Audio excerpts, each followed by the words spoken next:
Welcome, everybody, to the latest edition of the Inside Track. We've got a fabulous guest with us this morning, Richie Gray, from the founder and owner of GSI Performance. How are you, Richie? Very good, guys. Very good. Great to catch up with both. Obviously, Glenda, it's been many, many years since the great old days of Murray House. Oh my gosh, Ryan, we just need to tell the viewers out there that this podcast came around because Richie and I bumped into each other in Heathrow. That's right. After knowing each other from university over 30 years, right? Was it a university? Did we actually go to university? Is that what it was called? Well, college university. I thought it was called like an institute. I think that'd be a better name. But what an amazing, to bump into him again. I knew he'd done incredible things around the world. And actually, when we will talk on this today, but I always knew he was going to do big, big things. He used to always tell us when he was doing his sports degree that he was going to do big things. And to get him on the podcast, I shouldn't have favourites, but this is going to be just epic.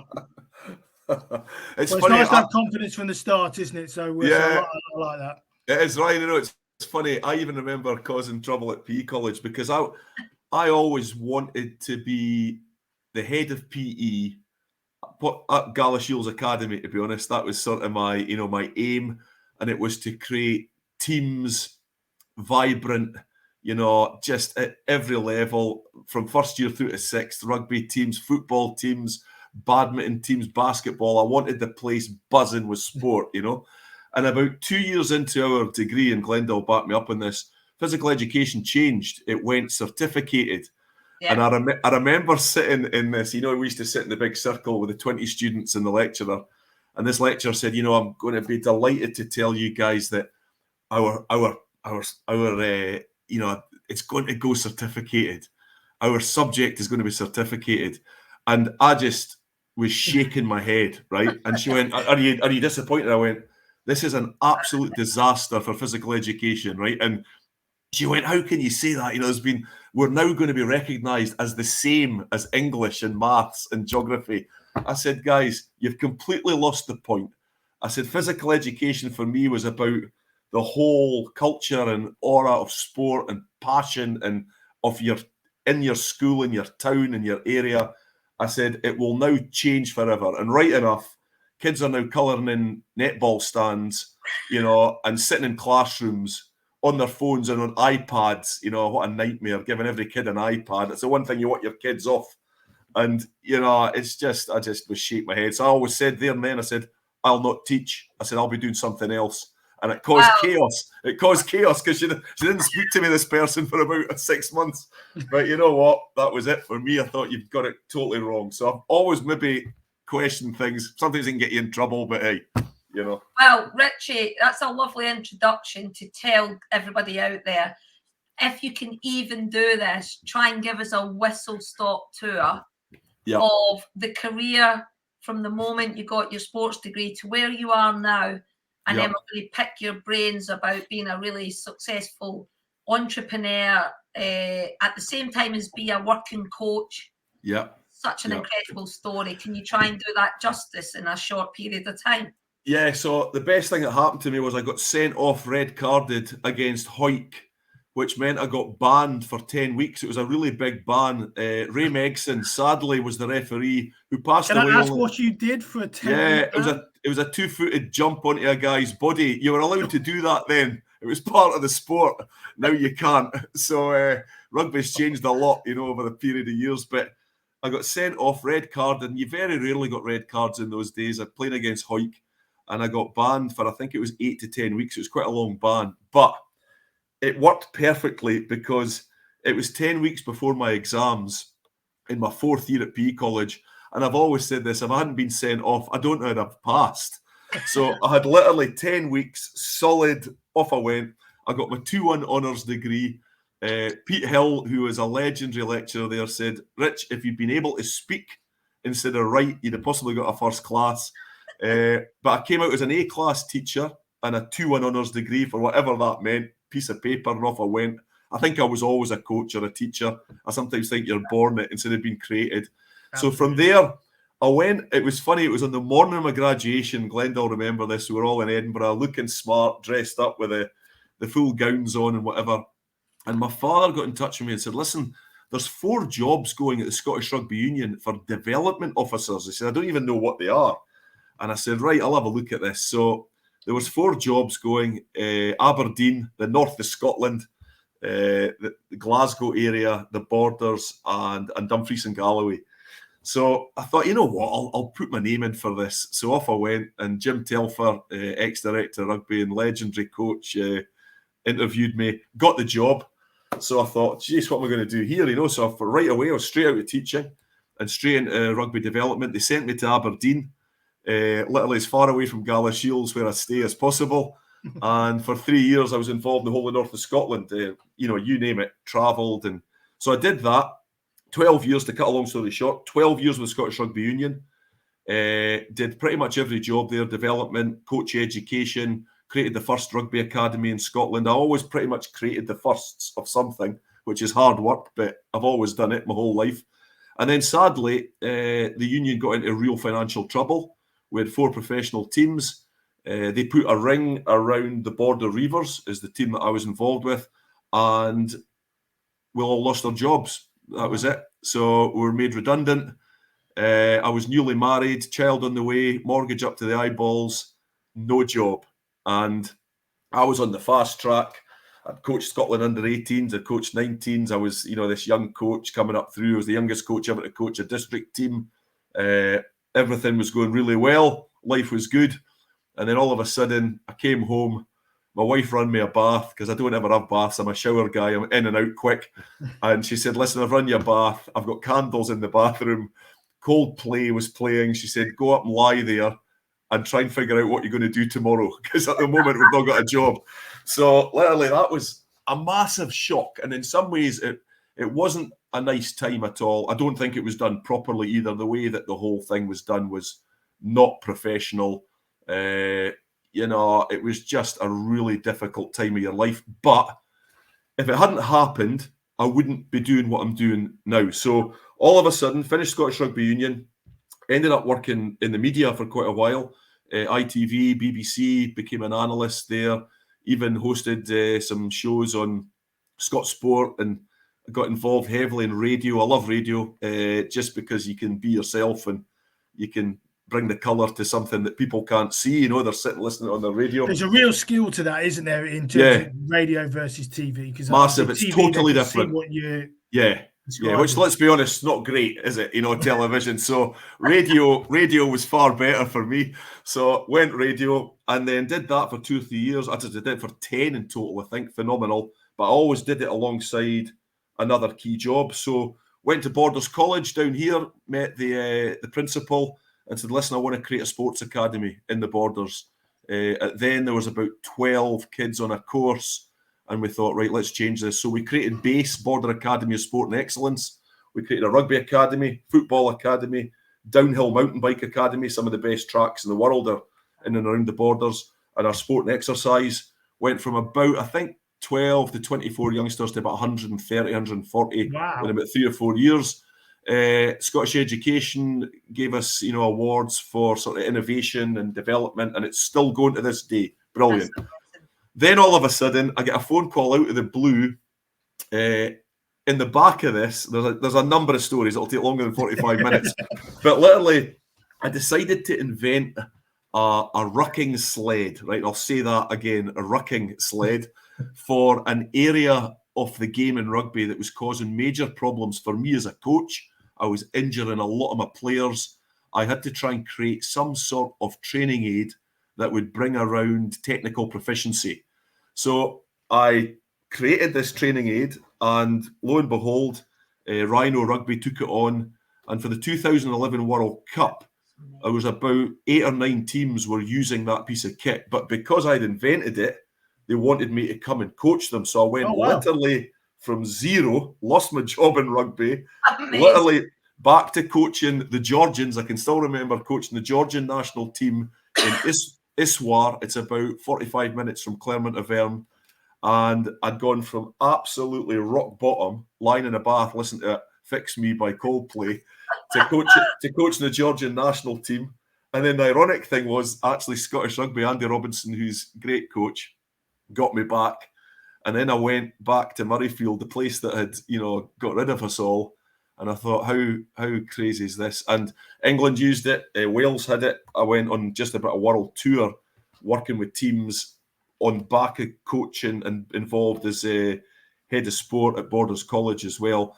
And then one thing led to another. And Heine Vermeer, head coach of South Africa, the Springboks, phoned me and said, listen, we've seen what you're doing. We'd like you to come and work with the Springbok national team. I was meant to start in the June. I didn't politically. I think there was slight politics. They didn't want this guy from Scotland coming down to coach South Africa. But one thing led to another. Ended up going with them. There's a number of stories of how that all came about as well. 3 years South Africa, then back and coached my own country for 2 years. Then went with Vern Cotter to Montpellier for 3, Lyon for 2. Currently was coaching Fiji up until about 6 months ago, 3 years with Fiji, and I'm now with Toulon in the French leagues. On the back of the... I bet that's a weird one working with Fiji, isn't it? Because it was brilliant. Loved it. Obviously, they have a different ethos on playing rugby, don't they?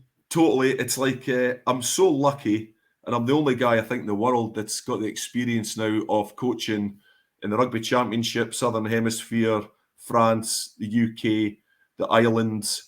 I can imagine going from South Africa, which let's be honest, they are brutal boys, absolutely brutal, to the Fijians who play beautiful rugby. But I'll tell you what, though, they're hitmen as well, and they've got the world's best sevens team, the Olympic gold medalists, absolutely.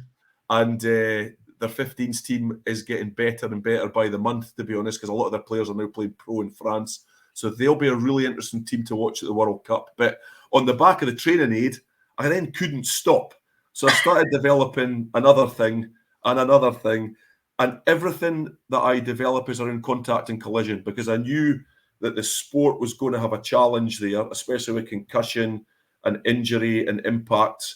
And I've always said, people say, why do you do what you do? My main reason why I do it is at the age of 80, hopefully, I'm on a rocking chair somewhere, and I know that I have prevented hundreds or thousands of players, being injured in a way that will affect their life. So, do you think, coming on to that quickly, as you brought it up, Richie, do you think that's going to play a big part? Because obviously there's the legal case that's going through. Obviously, we don't have to discuss that necessarily, but I can see there's a long way to run on that until we get to a point where rugby is, because obviously in the lower ranks now they're banning all tackling above waist height. There's some huge amount of things going on. Sport's going to change incredibly. Yeah, I think you know what the big thing is, Ryan, and I say this honestly, I get asked this a lot, right, is that we didn't have a clue, 15, 20 years ago, 25 years ago. When I coached, the way I was coached was live. It was full on Tuesday, Thursday night for an hour and a half, knocking, the lumps out of each other. But that's what you did. My father was a great coach. They never had a training aid in their life. They just hit bodies, My dad played for Coventry in the 60s and 70s when they had a lot of the England lads there. Exactly, and they were a great side, Coventry, and they've just actually signed Kvizik's going back there, which is a big signing for them. Oh, nice. So literally, it was, you were doing things, and the NFL and football was the same, and I've got a lot to do with the NFL now as well, that we didn't know any better, So now there's no excuses because of all the medical and the science that's been done and the different protocols that have been put in place. The games actually have never been safer, but we've just got to make sure that we continue to develop that part of it. The bottom line is, and I say this to everybody, it is your choice to play a contact and collision sport, whether that's throwing yourself down a hill on a mountain bike, whether it's boxing, UFC, ice hockey, lacrosse, even field hockey, you're banging into each other, rugby league, American football. We could name 100 sports that are contact and collision. You still have to make the decision if you want to play that, and there are risks. So what you're trying to do as a governing body, and what GSI has done and has been the real sort of why behind what I do, is if I'm involved in this sport at the highest level, I want to make sure that I make a massive difference in the time that I'm here, you know. So they always say, go to a club or do what you have to do, but leave it in a better state than you found it. So that's exactly what I am doing with contact and collision sports, especially my own sport of rugby, and heavily in the NFL and American football as well. You know this, Richie, I think people would be fascinated though. So you are a coach, and we know that you've had major success. You won't believe this. This is true. I was actually speaking to a consultant last week, and I mentioned, he was asking me about the podcast, and I said who was on next week.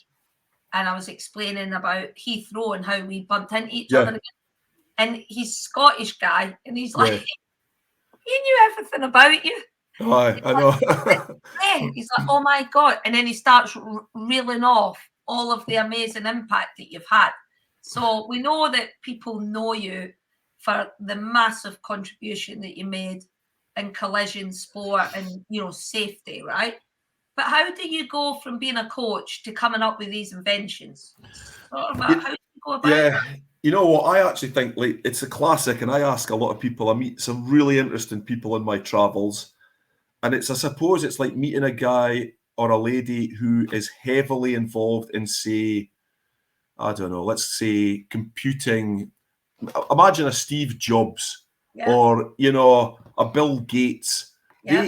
And I read, you know, I've read a lot about all these different types of entrepreneurs. They just can't work out how everybody can't do this. You know, like it's actually not that difficult, you know. I'm the same, you know, people say, Glenda, you've just asked a question that I get asked a lot, you know, what goes through your mind to do this, you know?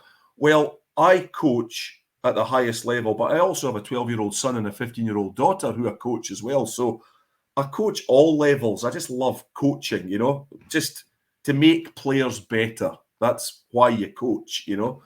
But I keep seeing things that why have we not got this? Well, that's a standard entrepreneur statement. Yeah, could we not make this better? You know, why hasn't this been invented? You know, and then once you understand the process of how you go about inventing something, one eureka moment, then for me it's foam, PVC, metal, all the different other things, and then intellectual property lawyers. I've got great friends there. Design rights, trademarking, the story behind it, the why are we doing it, the technique that's needed to get the best out of that piece of equipment, the methodology that covers everything. It's like a huge... people just go, oh, forget it, I'm not even going to touch that. For me, that's what I do every day. You know, well, here's an interesting one then, Richie, because obviously you're an amazing coach, and there's a lot of... I might not get my head out of this room by the time I finished with you. Yeah, well, that's the idea of being on the podcast. So you're this amazing coach, obviously got a huge experience. Let's be honest, you don't get to coach all the teams you have if you're not a good coach. So, but what makes you a good coach that potentially doesn't make a professional, so someone who's played the sport all their life at a high level, they can't do it? So what makes you so good at what you do, or other coaches like you, I mean, and a professional sportsman or someone else not be able to take that up, yet they've probably played at the most elite level possible? Yeah, I think it's funny, there's a mix of things. Like, I think I've been blessed with excellent sort of emotional intelligence. You know, I can meet somebody for a minute and a half and pretty much, you know, you can suss that person out very, very quickly, and I'm very rarely wrong on it. I coach people, not players. There's a big difference, you know. I remember, I think it was Nick Saban, who coaches Alabama in the college leagues in America, once said that I don't coach players, I coach people. And I've changed in the way over the years, because it used to be like route one, style A, boom, boom, boom, boom, boom. But you see, when you're asking players to do things that I want them to do in a rugby field, they've got to trust you, you know, and I won't put them into the positions that I want them to go into without being technically accurate. So they trust me to give them the best tools possible to play in an incredibly demanding physical collision sport, you know. So there's a lot of pressure on me, and these guys are married, children, their sons off, their daughters off. So you want to make sure that you've got them in the best environment possible. And I very rarely talk about health and safety now. I talk about performance. You know, if I can make players perform better, I know it will have a massive impact on their health and safety. Health and safety to me is a white jacket and a tick box. You know, I'm performance. I want them to perform brilliantly under fatigue, under pressure. You know, that's the key for me. So there's that. And then nobody else has done what you've done. It wasn't like, I never think like this, but some people will say, you know, no one's done what you've done. I'll say, well, what do you mean? Well, you coach at the highest level. You've written all the methodology that is used. And then you've also developed all the equipment. You know, like nobody's done that. Like, did you have a plan? And I didn't really have a plan. You know, it just sort of evolved. What you do say, though, Richie, that I hear in all entrepreneurs that do this sort of stuff is that you're not content if it scratches and it niggles you. No, nothing. Make it better. Keep going. Keep going. And passion. Like, you know, I remember listening to, I was on a flight. I hate flying, but sometimes I enjoy it because it's a dirge getting from one place to another. I wish I could just be there. But you're on flights, and sometimes it's the only time I switch off because I know that I can't go anywhere or do anything for the next 9 hours. So I'm sitting here, and I was watching a program, a documentary on Scottish whiskey. It was brilliant, you know, and I've got a slight involvement in it myself, so it was kind of interesting. But it was Brewin Ladach, and it was the CEO, I think, of Brewin Ladach, or one of the great malt, distillers, said, you've got to have passion in what you do. You've got to love it every day. Like, I love what I do every day because I know I'm making a difference. I would really struggle. I would struggle, Glenda, to go to a job and just do the job. And you know what? I retire in 6 years' time. I can't wait, you know. Oh, it would destroy me. You know? Well, I remember even when we were together, when we were really young, you know, over 30 years ago, and that passion was there then. And what really impressed me is when I met you in Heathrow, the passion was still there. Bigger. It's still there. Yeah, I mean, tell us, because it's so fascinating that you and you know, we've summarised that you've got this incredible coaching career, and we know that you've got major respect for the methodology shift and the paradigm shift that you've had in that. Yeah. But what I love as well is, do you remember me and you having a conversation when people told me and you, well, don't do sport, there's no money in it? Yeah, no money in it. No, don't do it. And I was also told, it's rubbish. Like, what are you going to do that for? There's nothing to do, you know. Even the worst guys, Glenda, the worst ones were, remember the sports management course? Oh, God. They were just told, like, what are you doing? You know, there's nothing. Sports now a multi-billion-dollar business. Well, this is what interests me, right? Because obviously, you know, I've had successes in sport and fitness and wellness. I'm so inspired by a fellow, someone that was, you know, really a big chapter of my life when we had all that fun. To see you do what you've done is incredible, but to actually also not just do your coaching and be world class, not just do the invention, but you've got all these entrepreneurial projects that are going on. Tell us about how well GSI is doing, and tell Ryan what you did there. It's pretty fascinating. And then you can tell us maybe a little bit more about the other, where you're dipping your toe in the water. You asked me one of your questions, and you sent them through this morning, and sometimes I don't even look at them because it's better just talking, you know. And sometimes if you get something into your head, right, it just doesn't come out right. So it's good just sometimes doing like this. But, you know, one of the questions was, have you ever had to really kind of fight against the world to get what you wanted? Like, I was a lecturer, you know, you're on, I don't know, not a lot of money a year, had a family, you name it. And then I had to find the finances to create this sled that I wanted to build, intellectual property, everything else that goes along with it. It's a lot of money. Yeah. And I went and I was asking for a loan, and I think it was about £7,500, maybe £10,000. And like, I was just getting laughed out of every meeting. It's like, and I could just, the one that nailed me was I was going to a bank, and I actually heard them say in the room, because I was on the outside the door, oh, it's this blooming nut job where he wants to create a rucking sled. Like, let's just give him give him 20 minutes and send him on his way, you know. And I thought, you know what, you just don't get it, you know. So off I went, and I got turned down so many times. I laugh at these stories about like the Kentucky Fried Chicken guy who, you know, £1,000 towns, and I was like that on a small scale. I was getting told. Wasn't it J.K. Rowling who got turned down something like 100 times or something before and she you've got exactly the same story, Ryan. I was just getting laughed out of buildings. It was like, oh man, this guy wants to go, jeez. And then I got a guy. It was actually Scottish Enterprise Company, and I met him, and they said, right, okay, you know, let's go for this. So I think I got about £5,000, and then I had to do other things on the side to get the money in. So like I was creating other little businesses to bring the money in, because I always had my lecturing money was for my family. Yeah. So I never wanted to affect that. So if I wanted to do what I wanted to do, I had to find it from other places. So that's what you did. So you talk about work like hours in a day. Folk won't ever have a clue how hard you've worked. You know, you'd be up at 5, you'd be doing 3 hours work, then I'd go and teach all day back at night, and literally you finish at like 11, 12 at night, and it would be repeat. Like folk never see that, right? And like they never see it. But if you're driven and you know where you're going, and like I know this will work, then you keep going, you know. So anyway, got that done, and since then, you know, geez, there's been stories. What was especially the idea for the whole company, though? Okay, so GSI, so it was a brilliant one, because the guy said to me, right, listen, to get some money, are you a limited company? No, right, you have to be a limited company, right? So I created the company. What are you going to call it? And he said, listen, get the word innovation in there. He said, they'll love the word innovation, right? They, hopefully are going to give you money. They love the word innovation. And listen, he said, make it sound as big as you can, right? So I thought, right, global. Can't get much bigger than that, right? What a great guy. Get innovation at the end.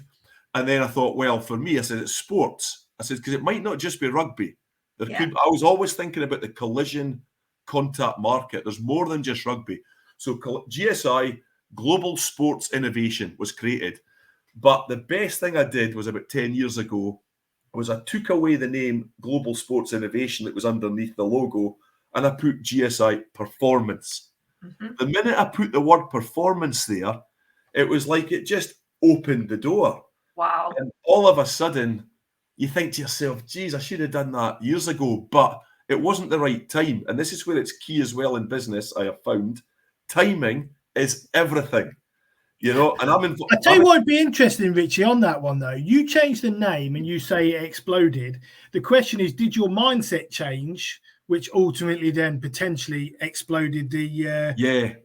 Yes, it did. It's an interesting thing to think about, isn't it? You sort of go, well, the business has changed because my mindset about my business has changed. Yes. So suddenly now I'm seeing it differently, which I honestly believe if you look at the mindset you're in actually attracts business, strangely enough. Totally. And that's what's happened. It's like a magnet. But also the word performance to me, and I've mentioned this on the podcast already, I was health and safety indoctrinated by all the people I was speaking to. Oh, health and safety. We've got to make the game. Health and safety in the game. Health and safety. Health and safety. And it wasn't until I went to America, I was working with the Miami Dolphins, and it was all health and safety, health and safety. And it was like a eureka moment. I remember watching this player who had impacts and whatever on his head, and his technique was horrific.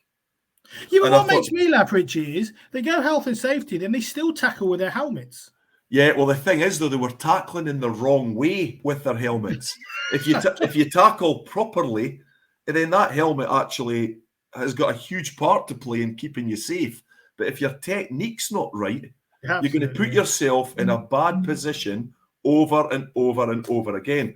And that's where I thought, I've got it wrong here. It's not health and safety. It's about performance. Mm-hmm. And then the minute you mention performance, that could be performance surfaces. And I'm linked to Field Turf. I've done a lot of work for them in the forces and strains that the surfaces have to cope with collision sports on top of them.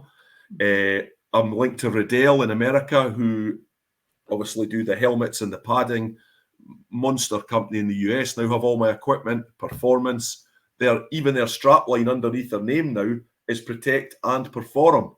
It only used to be protect. Now it's and perform. So there's a huge amount of things going on there. I've done work with Red Bull, Performance. You've got your own company, GSI Performance.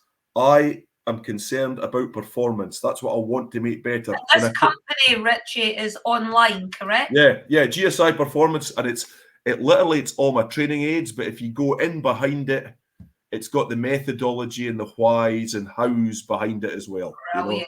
So, I just want to ask, is it true that you ended up, Gilbert put their name on your tackle invention, one of them? Yeah, so literally they came to me, so I've been linked to Rhino for a number of years. I've developed a number of products for them. They're all over the world.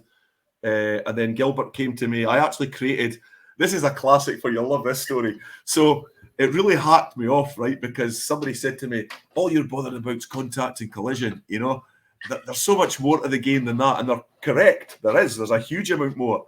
So I thought, right, also, I said, leave it with me, right? So what I did was it took me about 1.5 years, 2 years, but I looked at the way Brazilian footballers were coached and how they are phenomenal with the way that their individual skills. And I looked in it, and they had a thing called futsal, which you've heard of, which they play with a smaller ball. And I thought, right, rugby, they're football and feet, rugby's hands, you know, obviously hands and feet, but predominantly a huge amount of passing. I thought, right, I'm going to create a passing system. So I created the controller balls, which are 5 balls that all look the same. They're identical. One's heavy, one's light, one's got no grip, one's got liquid inside it, and then the match ball. So there's 5 balls. And I said, the number one ball company in the world is Gilbert for me, you know, rugby union. Yeah. So I went and met the CEO, funnily enough, called Richie Gray, which is a classic. And so literally, and just to say that, it's got Archie Gray here. That's my son, all right? That's my son that's got Archie Gray down here. Yeah. But literally went there and said, listen, guys, I've created a pass catch system for you called, I'm going to call it the Gilbert controller balls, if you want it. And they went, gee, we'd love this. So all of a sudden, you created this whole passing, and they're all over the world as well now. So they then took my kit. Glenda, they did take my kit. And the key thing now with me is GSI must always be prominent on everything. So they actually took the Gilbert Green kit. They've got 5 or 6 of my products. Seriously, is this, Richie, your main business when you're not coaching, is your GSI? GSI Performance is what I do every day. So even when I'm coaching, I'm actually consulting. So Toulon actually pay GSI Performance for Richie Gray. That's the way it's done. And listen, Glenda, I've been lucky, and you guys, you don't do it on your own. Right? It's if anybody ever says, "Oh, I've did this all on my own," they're lying. Right? I've got some great people around me. I've got a great intellectual property lawyer that I've been involved with now for 12 years. Michael Ellis, who's based at North Berwick. I've got a phenomenal law firm in Edinburgh that look after me because there's some big contracts that need to be talked about. It's very important that you get it right. If you don't, it can cost you a lot of money. You know, I've got accountants. I've got a design team.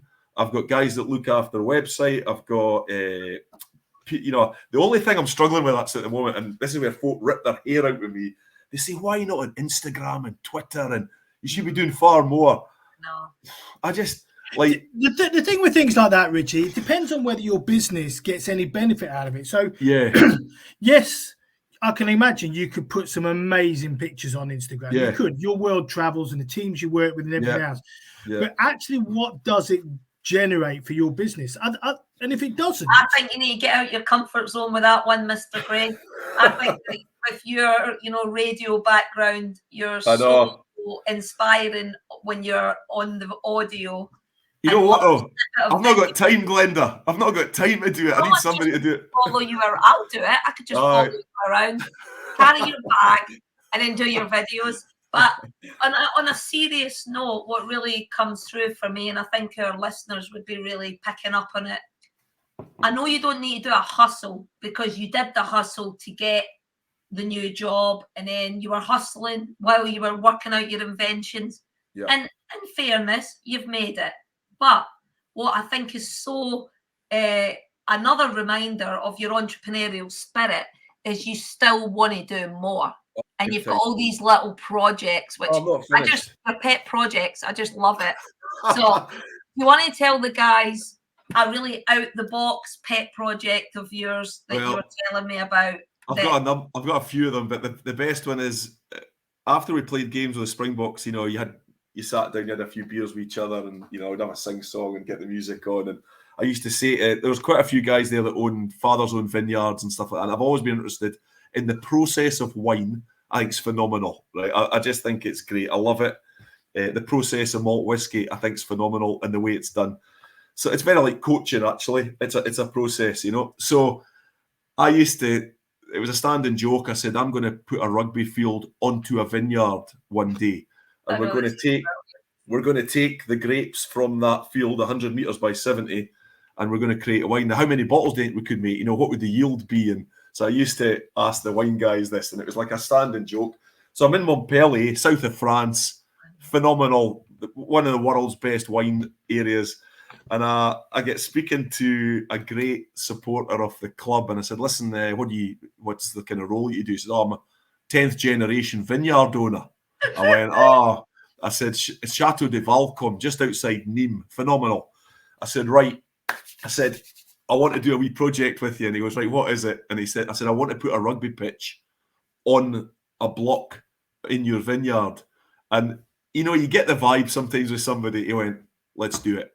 I said, right. So Bismarck du Plessis and Yanni du Plessis, who were both players, phenomenal players for South Africa, now both retired.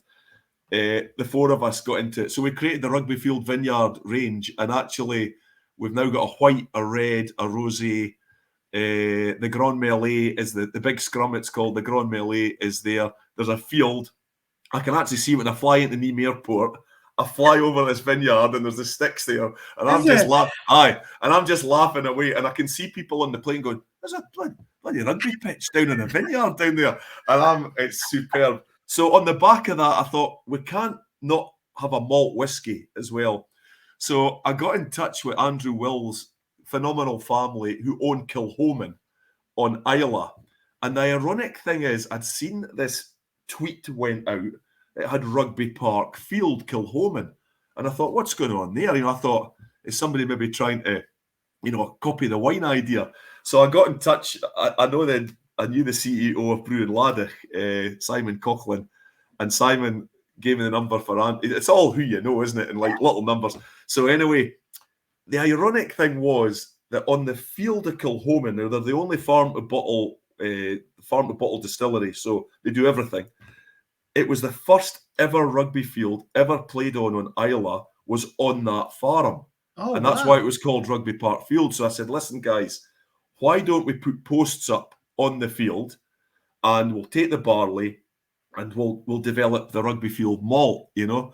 So we launched it. It's taken about 4 or 5 years, but we've launched the first one, 245 bottles only, limited edition. I think they're just about all gone.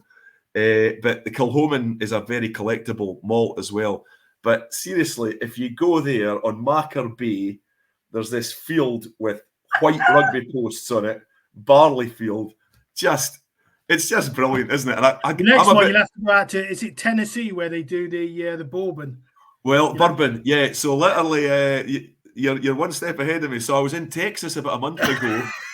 And I've met somebody that it could well happen. So, and when you tell them the story, it's brilliant. It's absolutely brilliant, you know. I mean, actually, a few, you know, like your passion and your entrepreneurial spirit is just jumps through the screen, right?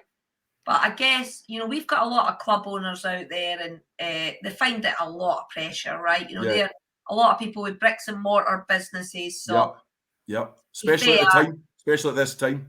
Yeah, and in emergencies, they can't scale as quick as we can in some non-bricks and mortar businesses, right? And the pressure has been tough after COVID and everything.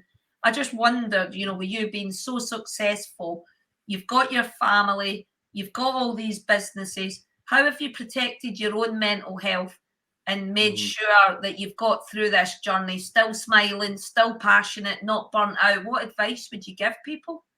It's funny, Glenda, I'll be honest here, I've had a couple of things that have happened in my life. So I lost, you know, there's always the ups and the downs, you know. I had a really good friend, and we created an outside bar business together because I needed to make extra income to pay for intellectual property. Yeah. He'd had cancer and was coming out of, he was in remission. He'd owned a nightclub down here in Galashiels, great character, well known.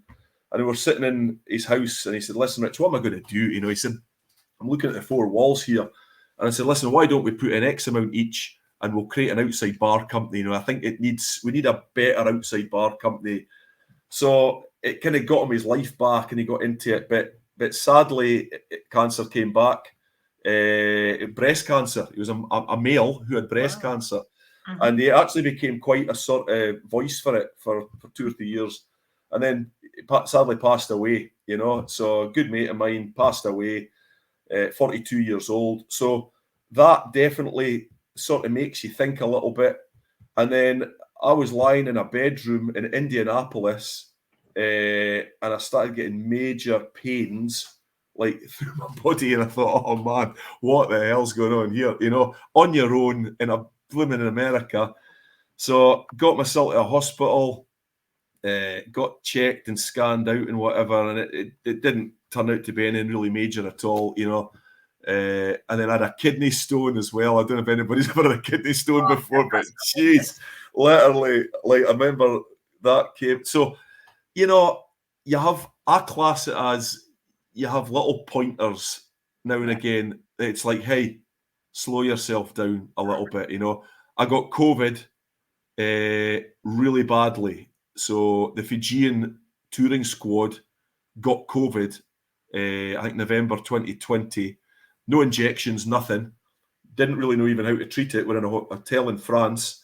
We all got put to our rooms for 14 days, 3 meals a day. We were allowed out for half an hour. Like, we didn't know, but seriously ill. And you're lying there. We should have been in hospital, to be honest. About 8 of us got it worse than anybody else, possibly because we were older a little bit and whatever. And run down. I think immunity was down. It was like the end of a season. You were knackered. Then all of a sudden you get this. And myself and Jason Ryan, who now coaches the All Blacks, were the two worst. You know, we got it badly. So we're in and out of hospital, hearts checked, the whole lot. And like, you didn't have a clue what you had. And you're lying in a room for 14 days looking at a ceiling thinking, right, I'm going to have to get myself sorted out here because, you know, you just sometimes need little shock treatments and you either listen to them and do something or you just forget them and carry on, you know. And I'll be honest, and I'm still not great at it if you ask my wife, but I think I'm getting better at a bit of balance. Good. Because if you've not got health, you've not got anything, you know. And you know, Ryan knows how much of a crusade I'm on about, you know, bringing self-care into entrepreneurial lives because it's a high-pressure environment. And I know even in my entrepreneurial career, you know, 28 years, and I hope you don't mind me saying, but sometimes maybe slightly added pressure being a woman for different reasons. And then never stopped you though, Glenda. It's never stopped you. No, you know what? But what I have learned, Richie, which is, you know, something I'm very honest about, is like the last 7 years I've spent more and more time on understanding myself and being really aware and being bravely honest sometimes to go, you know what, not feeling it today. Just take the foot off the gas a bit because, you know, we're getting older. And, you know, on that note, because you will be still involved in the sport, you know, all the way through. I know you will. I'll be 90 and still will whistle. Well, I think that you by the way, that is true as well. When I met him in Heathrow, he was still in a tracksuit. It's in a tracksuit. The only guy that lives in a tracksuit. Tracksuit on today. Right. I'm not being funny. He was in a tracksuit when he left college, and I found him in the airport. Not the same tracksuit. At least he's comfortable. At least listen, I love a tracksuit. Like, I hate a shirt and tie. What's the plan for you? You know. Here's the plan. The plan is I love coaching rugby. Right. I love coaching rugby. So I will continue to do that. I have got some big decisions to make with my company GSI to what I do regarding to assign a good long-term contract with another company linked, or there may be the possibility of being bought out. Yeah. You just don't know. So It's an interesting one. It's a really key time for me at the moment on what I'm going to do next. I'm 53, although the way I work it now, at 50, you start going back the way. So I'm actually 47. And that's what I say. So my next birthday, I'm 46, and I actually feel like I'm getting younger, right? So literally, that's how I work it. Age, nothing, but it's funny. In my profession, it's the first time this year I always hold shields, and I'm getting involved with the boys, and I'm holding a shield, and like, seriously, get somebody else to hold the shield, because I've been smacked a couple of times this year, and guys that I coach only have one speed. I can. Here's an interesting question. Obviously, we won't keep it too much longer, but no, great. Enjoy the chat, guys. The time in which you've been in the sport, has gone from amateur, I'd have thought, or very much early professional. No, amateur, definitely. So you've gone from amateur to professional.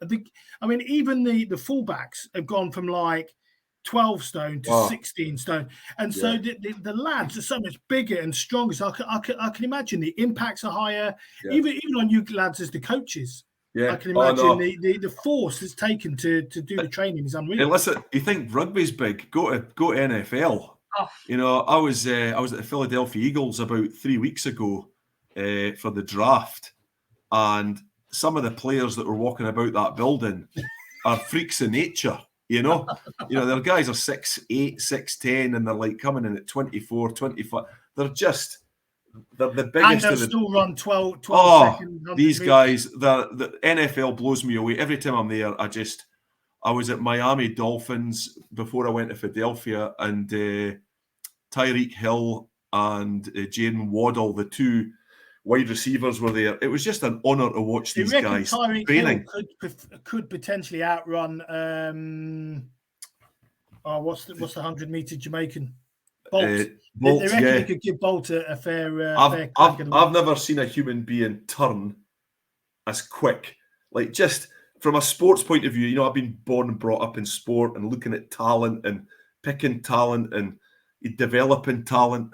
And you see that in front of you, you think, man, I'm lucky even to be here to see this guy train, you know?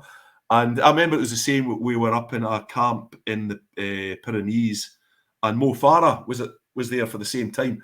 Just watching that human being run around a track is incredible. Actually, Eilish McColligan was there too. She was as impressive, you know? I like watching swimmers, Richie. Yeah, because swimmers, gliding. Absolutely. If you watch an amateur swimmer, they drag through the water. Yeah. You watch a professional, and they're almost bouncing on the top on top of the water as if they're ultimately buoyant. It's unbelievable to watch. Ryan, I'm just aware that we need to get Richie back on again, like in Series 5. Series 2. He's fascinating. But we've not even started yet. You know, when do we actually start the interview? This is just definitely rebook for next we're series. We're definitely going to do a follow-up, and we might pick your brains on something a bit more specific. But I just want to sort of round up a bit by saying what really, when you were at college, I knew your character was you were a determined bugger. Yeah. And what I always remember about you at college is you didn't let people write your script. No. You were always tunnel vision, laser beam focus, and you kept the noise and distraction to a minimum. I remember that very clearly about you. And how you've showed up today, I'm thinking friggin' determined, passionate, and really, really knowledgeable. But what you've demonstrated as well is when you know something, just be the friggin' best. Be the best. Be the best. You know, some of them, American football coach said to me about 4 or 5 years ago, he said, Richie says, this is American football. He says, I don't know everything about that. He said, but I know everything there is to know about that, right? Very clever. And it's funny, Glenda, you mentioned college. I'd be one of the only guys that continued to go and train at my club twice a week throughout my whole 4 years. Oh, I know you did. And literally I would come back on a Thursday night at like midnight, 11:30, straight in, it's funny, everywhere I've ever gone, it's been difficult. Like, I always think to myself, somebody's put me the test again. You know, even when I was up in Aberdeen, I had to travel to Dundee to play, so I drove an hour. Trained, you're resilience. I'm a resilience expert, and you've got it in bucket loads. You know, and then even you think of this, right? I was one of the coaches that was coaching South Africa, and we got beat off Japan in the World Cup, the biggest shock upset ever in the history of the sport. I was one of the coaches. Locker room afterwards. Yeah, it was very interesting. I tell you what it showed you, Ryan. You either stayed in the room or you got out, you know. And the great thing about that group was the door was locked and everybody was in, and that was it. It was like, zoom. That's a really interesting one, because I can imagine the egos in that room. Yeah, are intense. A South African rugby team as well. I can't imagine there's any shrinking violence in that team. Unbelievable. So when you lose to Japan, I can imagine there's. I dread to. But you know what? There's always reasons as well, you know, and we could cover a whole podcast on that game and the build up to it. We'll not go into it, but you know what? You just never give up. That's the key, you know. Well, that's never give up. Your resilience is absolutely off the charts. And I feel so privileged. I was going to ask you before we finish, what are we likely to see? Because then I can have the proud moment when I can look on this. What's happening for you with the World Cup? And are we likely to see you on the screen anywhere? You know, the laugh is, so I was coaching Fiji with Vern Cotter, and we were meant to be going to the World Cup, but through different bits and pieces, Vern resigned about 3 months ago, and I've always said, if my head coach goes, I also go. It's an integrity thing. I've been asked to stay on a number of times when my head coach has left. But if you've asked me to be there with you and you go, I go too. A lot of coaches don't do that. They'll say, "Oh no, see you later. I'm going to stay." From an integrity point of view, can't do it. Vern Cotter has been an incredible influence and help to me in my career, along with maybe 4 or 5 other key coaches, and I would just never ever let those people down. But that's what I've been brought up to be like, and always keep your integrity. You know, sport, professional sport, whatever. But we're all still human beings, you know. So will we see you in the World Cup at all? I might be involved, but it will not be with a team. Right. I might be involved in other aspects of it, but I'll be with Toulon. So we'll be getting ready for top 14. I'll be down in France, and I'm sure I'll get to a couple of games, and I might be involved maybe media-wise, doing a bit of stuff like that as well. See your equipment on the pitch? You might see, no, you won't, because there's deals done about 4 years ago. I don't know who the company that got it this time, but maybe for the next World Cup it might be there. Yeah. Here's an interesting one then, Richie, before you go. Scotland have suddenly started playing rugby. So rather than being the wooden spoon and just above Italy and everything else, they're actually genuinely a really good rugby team. They are. And which is rare in my lifetime. It's not been that often Scotland have been up there competing. It's usually a cycle, Ryan. It kind of comes every 7, 8, 9 years. If you look at Grand Slams. Well, I'm not saying I've seen that many cycles for Scotland, but to be fair, England are at the bottom of our cycle at the minute, so I'm in no place to talk. No, they're not bad either. But they're really playing well at the minute. And so on the flip side of it, where do you think their chances are with the World Cup? They're in an incredibly difficult pool. They're in with South Africa and Ireland. I think Scotland are an outstanding rugby playing team. If you look at Glasgow as well, who Toulon beat in the Challenge Cup last Friday in Dublin, they're very similar, packed full of skill and movement. The key thing that Scotland are going to have to cope with is Route 1 power that's going to come against them. Yeah. And that sometimes catches them out. You know, they've not got a plan B for that. So that's going to be their big work on, because how they can play, and they've got some phenomenal individual talents. You know, you look at guys like Finn Russell, Dwayne van der Merwe, Stuart Hoggs coming in for his last year. There's some excellent players there. But World Cups can sometimes be very, very attritional. It can be a power game. So they're going to have to be able to cope with that against Ireland and South Africa, who are two of the best in the world at it. So, you know, at the end of the day, you can only play 15 men on the field, you know. Well, it's one match at a time as well, isn't it? That's it. And that's it. I want to say we are going to get you back on. I want to also say to you that every moment when you talk, you inspire me greatly, and you gave me such a energy for what I'm going to do today now. Yeah.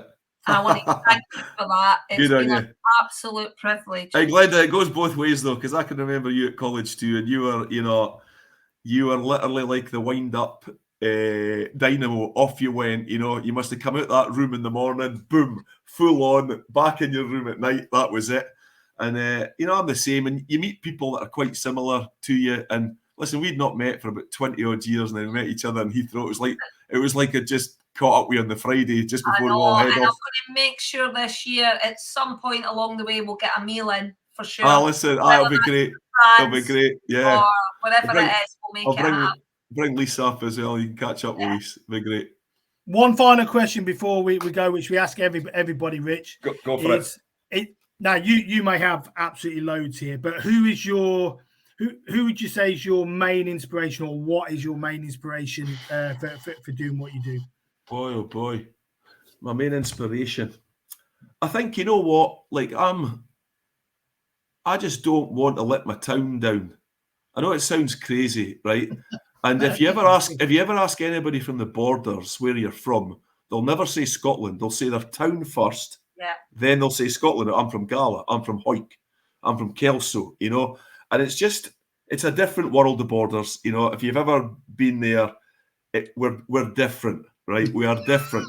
We're not Glaswegians. We're not Edinburgh. We're not the North. The borders is different. So I just don't ever want to let my town down. And also, you want your family to be proud of what you've done, and you just want to make a difference, you know, and do it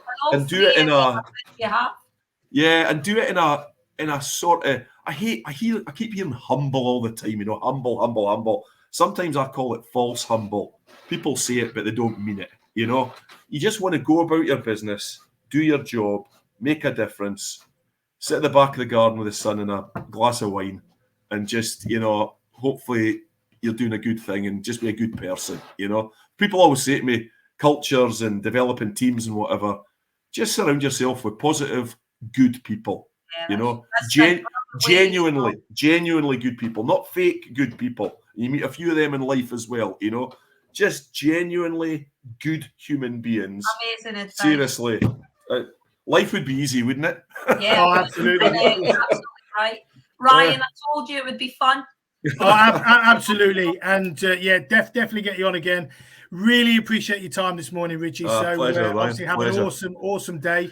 Obviously have an awesome World Cup if we don't speak to you before then, but hopefully we'll catch up just before, and it'd be awesome. Great. And then we'll go from there. But really appreciate your time. If anybody does want to reach out to Richie, all his details will be at the end of the podcast. Yeah. Obviously reach out to him on LinkedIn. My Twitter and Instagram handle will be there. That might be a little bit further on, I think, by the sounds of it. I've always said, Ryan, my last call is I just hope sometimes people don't find out that it's Richie Gray, the other one, and I lose about 5,000 followers. Because remember, there's two Richie Grays, and there's been huge mix-ups over the year. Because one's 6'8" that plays for Scotland, Richie Gray, and there's Richie Gray, the coach. And the laugh is my father's called Johnny Gray, and Richie's brother's called Johnny Gray. It's very confusing. Yeah. If you come north of the border, it's very confusing. We'll make sure people know who you are, and you'll see it come out on LinkedIn, and it'll be on all our channels. But this has been a special moment and a nice memory for me, Richie. It's great to catch up with you, Glenda. Brilliant. And listen, when you said you're doing this, it's like, all right, podcast, what the heck's all this about? So listen, great stuff. You're doing a great job yourself, and I now follow you and see what you're doing on LinkedIn. You're a busy lady.